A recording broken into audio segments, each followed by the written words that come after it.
Hello everyone, I am Bhavna Best, People Teacher of ICT College Katgodam, presenting my topic Types of Evaluation अर्थात मूल्यांकन के प्रकार। मूल्यांकन के प्रकार इसका उपयोग विस्तृत रूप में विद्यालयों और शिक्षा पद्धति में किया जाता है। शैक्षिक उद्देश्य से हम मूल्यांकन को 3 भागों में विभाजित कर सकते हैं। पहला है निर्माणात्मक मूल्यांकन, फॉर्मेटिव इवैल्यूएशन। सेकंड, योगात्मक मूल्यांकन, summative evaluation. And third is निदानात्मक मूल्यांकन, डायग्नोस्टिक इवैल्यूएशन। पहले हम निर्माणात्मक मूल्यांकन के बारे में जानेंगे। निर्माणात्मक मूल्यांकन यानी फॉर्मेटिव इवैल्यूएशन, इसमें क्या होता है कि रचनात्मक मूल्यांकन शिक्षकों को छात्र समझ, सीखने की ज़रूरतों और पाठ इकाई या पाठ्यक्रम के दौरान अकादमिक प्रगति के मूल्यांकन के लिए किया जाता है। अर्थात इसमें जो शिक्षक होते हैं वो छात्रों से पाठ के दौरान ही क्वेश्चंस आंसर पूछते हैं और उसके आधार पर बच्चे का मूल्यांकन करते हैं। रचनात्मक मूल्यांकन में अध्यापक पाठ को पढ़ाते समय यह जांच करते हैं कि बच्चे ने ज्ञान को कितना ग्रहण किया है। रचनात्मक मूल्यांकन विद्यार्थी को यह जानने का अवसर प्रदान करता है कि उसे कहाँ सुधार की आवश्यकता है, अर्थात उसे कितना ज्ञान अर्जित हुआ है और उसे उस अर्जित ज्ञान में कहीं समस्या तो नहीं है। रचनात्मक मूल्यांकन में छात्र और शिक्षक दोनों के लिए गुणात्मक प्रतिक्रिया शामिल होती है। इसमें शिक्षकों को उन अवधारणाओं को पहचानने में सहायता होती है जिन्हें समझने में छात्रों को कठिनाई हो रही है।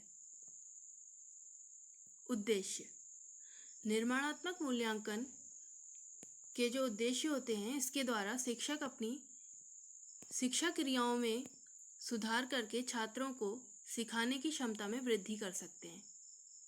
रचनात्मक मूल्यांकन के उदाहरण होते हैं मौखिक प्रश्न उत्तर, वर्कशीट्स जो बच्चों को दी जाती है अभ्यास के लिए, अवलोकन डायरी, चेकलिस्ट, वाद विवाद और उपसमूह एवं व्यक्तिगत कार्य।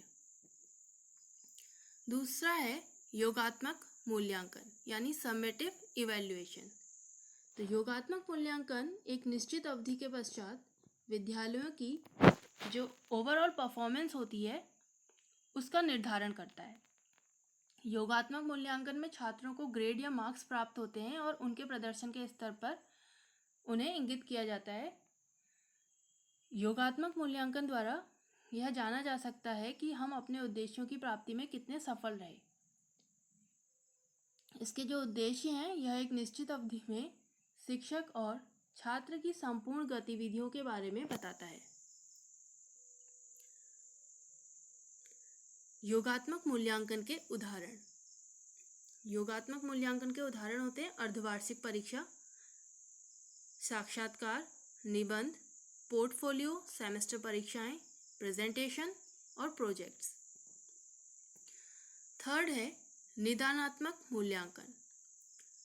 निदानात्मक मूल्यांकन जो होता है वो फॉर्मेटिव इवैल्यूएशन और समेटिव इवैल्यूएशन का मिला जुला एक रूप होता है। इसके द्वारा शिक्षक जो बच्चे असफल हो रहे हैं उन बच्चों की असफलता का कारण ढूंढता है। निदानात्मक मूल्यांकन छात्र में किसी प्रकार की अधिगम कठिनाइयों का पता लगाने में किया जाता है और इसके द्वारा जो है छात्रों की कठिनाइयों का निदान किया जाता है। इसके उद्देश्य असफल छात्रों की असफलता का पता लगाना ताकि उनमें उनकी क्षमता के अनुसार शिक्षण विधि का प्रयोग करके उन्हें सफल बनाया जा सके। अर्थात जब जो शिक्षक है वो यह पता लगाएंगे निदानात्मक मूल्यांकन के आधार पर कि बच्चे को कितना आया है, उसने कितना ज्ञान अर्जित किया है, और अगर वह उसे नहीं अर्जित कर पा रहा है तो हम कौन सी शिक्षण विधियों का प्रयोग करके उसको सिखा सकें।